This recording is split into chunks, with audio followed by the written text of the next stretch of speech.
For film 86, Iain Johnstone joined them on the road. Your body's fine.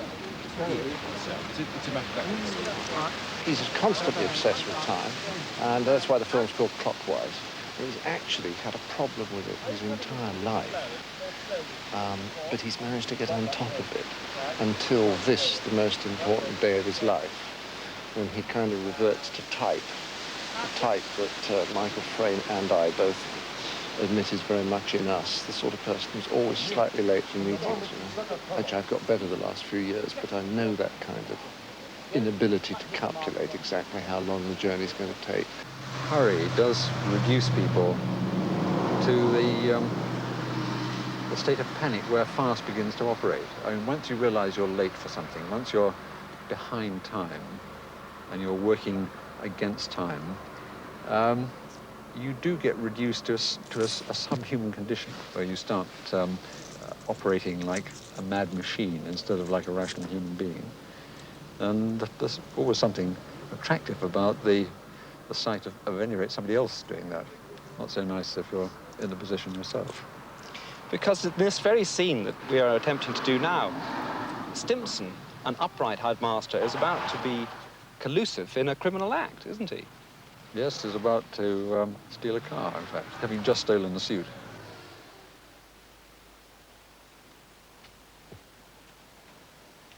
I knew it from the moment she stuck her thumb up.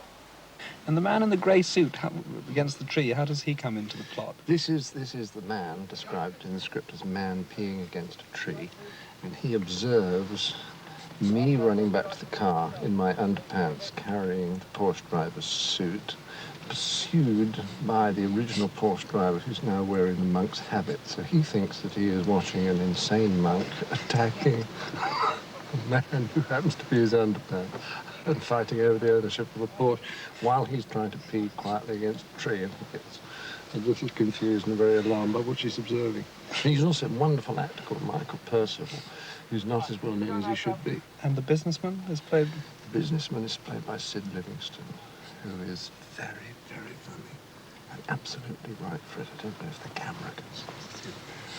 Let's see. Also very good at crosswords. Give me that suit. 300 quid that suit cost me. You've torn it. Did you write the film with John Cleese in mind? No, I never write anything with any particular casting in mind. I just think about the characters. But as soon as I gave the script to Michael Codron, he immediately said, but this is surely John Cleese. And as soon as he said that, of course it was. 516, take one. Action. You've torn it. Monk. Monk. You've torn the sleeve off a 300 guinea suit. Cut. Cut. Excellent. This is the thing about filming, you see. It's nothing to do with acting at all.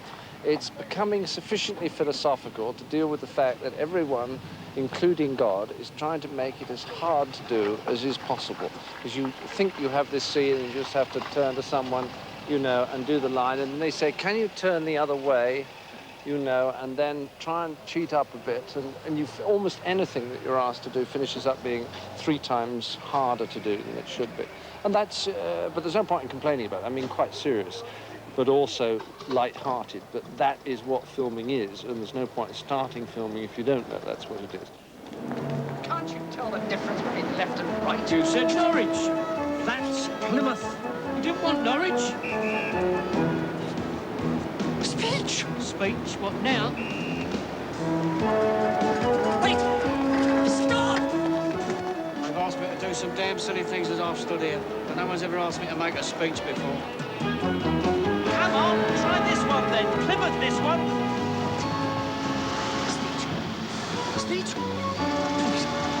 Just give me the speech. Oh, please.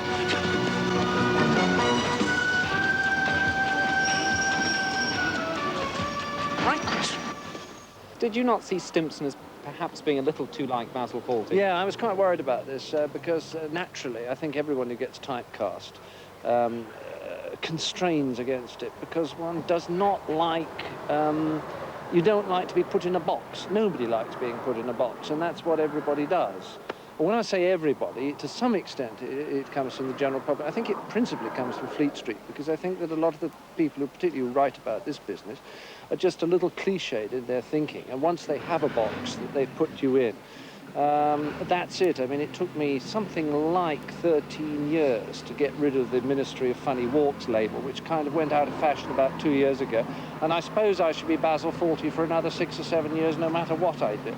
I did actually say to Chris Morahan, should I try to make this not like Basil? Should we work on it? And I spent a bit of time thinking, well, maybe I should wear glasses without, you know, sort of rimless glasses, and I thought, well, should I have the moustache or not? And in the end, I thought, well, you know, to hell with it. If people want to think it's Basil, that's fine. I shouldn't have thought being Basil Fawlty was such a bad thing.